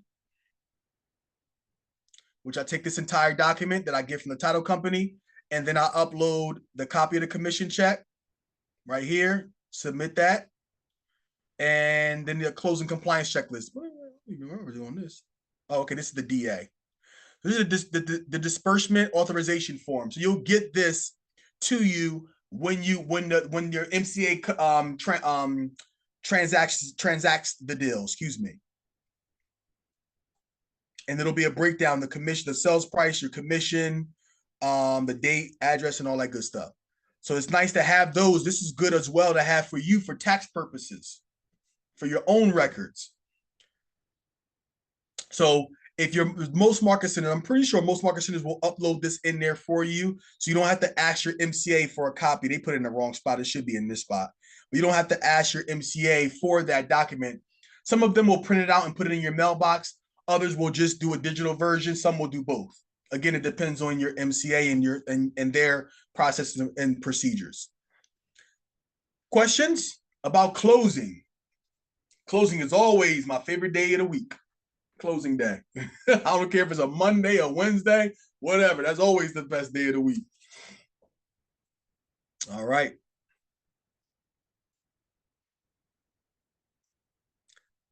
So I have some action items for you. We are done the presentation for today. It's been an amazing evening to spend with you. However, if you're learning things and you're learning new things, it means nothing if you don't actually implement and do the things. I'm asking you to create or refine a smart plan. Refining a smart plan means to upload one from the library and edit it to customize it to your needs. Everyone should have minimum in their smart plan library, quarterly call plan, monthly call plan, weekly call plan, minimum. Oh, here's another one. I'm sorry. Let me add 2 more. Neighborhood nurture smart plan should be in your library as well.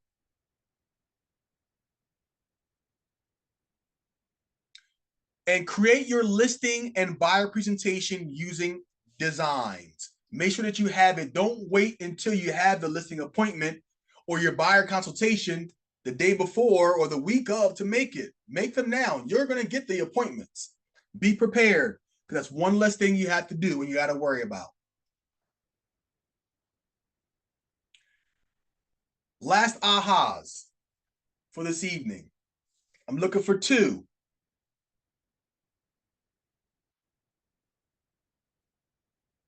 I'll wait. I have 8 minutes.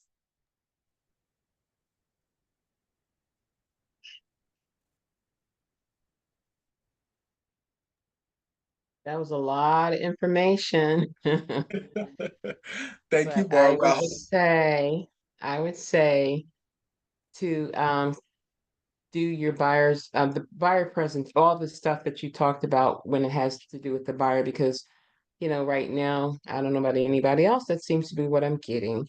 There's a lot of buyers, not as many listings, and I always said I didn't really want to do buyers if I could help it. However, but here I am.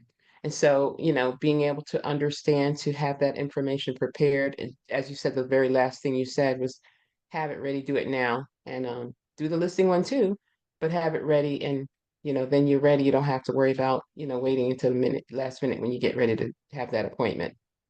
Absolutely. And remember, Barbara, what we discussed as buyers, I didn't have time, we didn't have time to deep dive into the listings portion. However, it all applies to listings as well when it comes to service, uploading documents, being prepared, and all of that good stuff.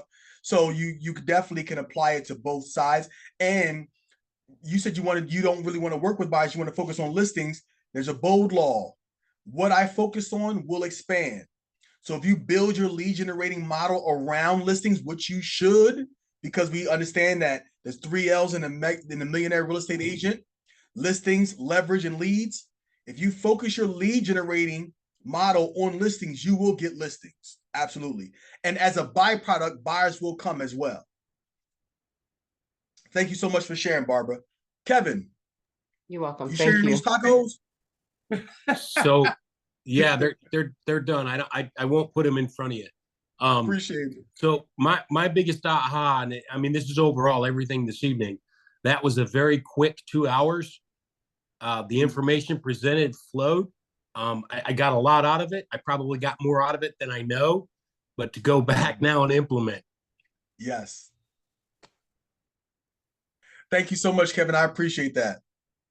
My last request is I am currently in the process of becoming a certified Keller Williams University instructor. So if you would please do me the service or do me the pleasure of completing this survey, I would greatly appreciate it. I will also put the link, 1 second, in the chat. I'll go back here so you can scan it if you like, and I'll also put it in the chat. I need 250 surveys in order to become a certified university instructor. It's something that I'm working very diligently with. If you go on to the survey, you're going to click where it says, first of all, my region is the Pennsylvania Greater. The event type, you could put virtual. It's virtual, obviously. The name of the course is Mastering Service Excellence with Command. I'll also put that in the chat. You got to put course not in drop down. So you'll scroll all the way to the bottom and put course not in drop down, and then type in the name of it.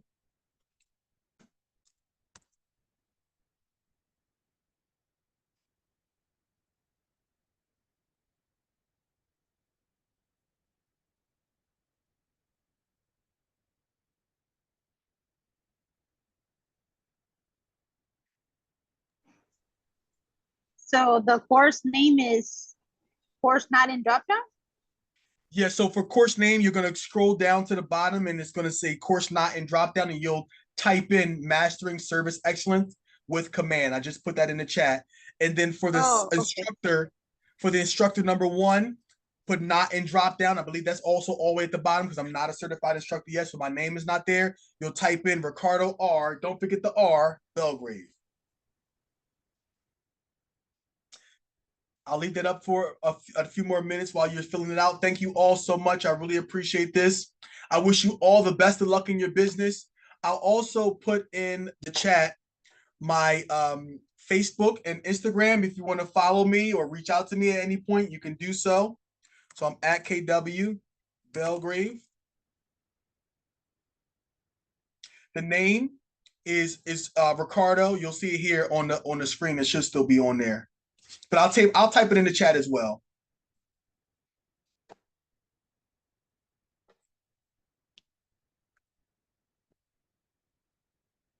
So at KW Belgrave is my tag for Facebook.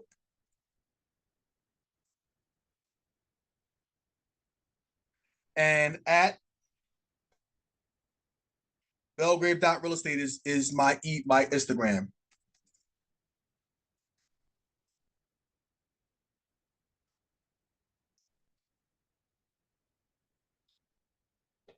Another lesson learned, if you have not created your business page for Instagram and Facebook yet, you should definitely do that. And when you do it, make sure that your @ is the same on both. I created my Facebook before my Instagram, so I already had that one established. And then when I made my Instagram, I didn't make it the same, but make it the same so it's easier for your for marketing and promoting purposes. Any last ahas, questions? Thank you, Annie. I appreciate you. Thank you for the feedback. Question? Great night. Go ahead, Kevin. How about I ask it? Oh, perfect. Okay, so I have my Facebook that's set up, the realtor page, my business page. My Insta is under realtor also, but it doesn't have to be realtor. It could just be you, correct? To bring in more people. So is there a way to like delete that and change it along with like your, all right, so there's Insta, Twitter or X now, and then I don't have TikTok.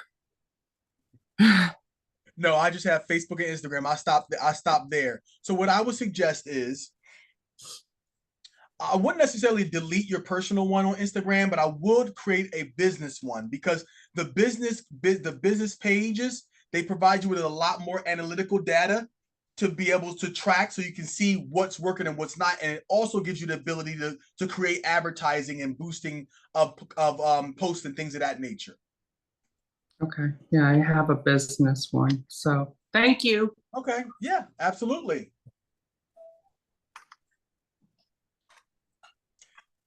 All right.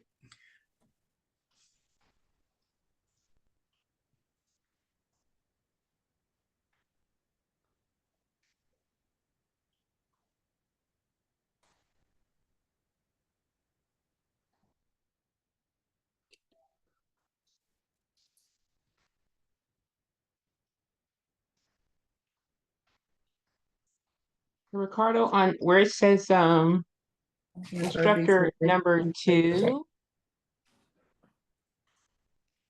there's nothing for that. You're muted. Sorry. You don't have to put anything for instructor number 2 because there isn't one. Okay. Thank you.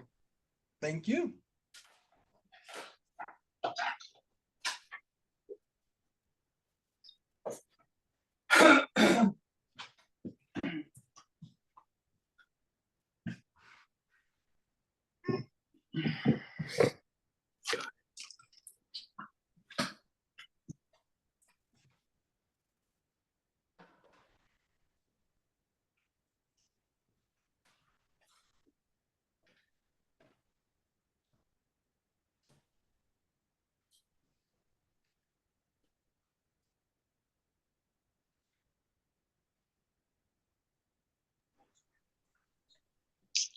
Thank you. Have a good evening. Bye-bye, everyone. You're welcome, Sonia.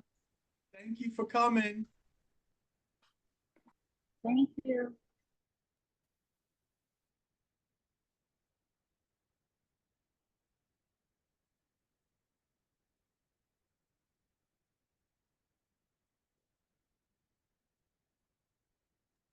Everyone have a great evening.